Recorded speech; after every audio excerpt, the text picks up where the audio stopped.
Welcome to daily fact. आज हम discuss करेंगे important facts about the DPSP यानी कि directive principle of state policy, जो कि हमारे कॉन्स्टिट्यूशन में पार्ट 4 में जो है वो मेंशन्ड है डीपीएसपी ये। और ये क्या है, जो ये डीपीएसपी है सर्टेन गाइडलाइंस है जो स्टेट को जो वो हमेशा माइंड में रखनी है वाइल फ्रेमिंग पॉलिसीज़। जब पॉलिसीज़ जो है वो सरकार बना रही है तो उस समय पर जो है वो सरकार को जो है वो ये गाइडलाइंस को जो है वो अपने माइंड में रखना है। ये जो गाइडलाइंस है ये 3 पार्ट्स में डिवाइड है, यानी कि इसमें गांधीयन प्रिंसिपल्स है, सोशलिस्ट प्रिंसिपल है और लिबरल और इंटेलेक्चुअल प्रिंसिपल्स है।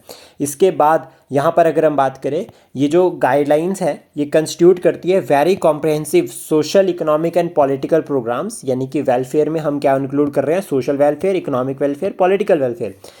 इंस्पायर्ड हुए थे कहाँ से, हम आयरिश कॉन्स्टिट्यूशन से, यानी कि आयरिश कॉन्स्टिट्यूशन से इंस्पायर्ड होकर हमने जो है वो डीपीएसपी को इंक्लूड किया अपने संविधान में। Not legally enforceable in court of law, यानी कि जस्टिसेबल इन नेचर नहीं है। फंडामेंटल राइट्स इसके अपोजिट अगर हम बात करें तो जस्टिसेबल इन नेचर है, लेकिन ये not legally enforceable in court of law. साथ में इसका मतलब क्या हुआ कि नॉन जस्टिसेबल इन नेचर है। और इनका जो मेन टारगेट है वो है कंसेप्ट ऑफ वेलफेयर को प्रमोट करना।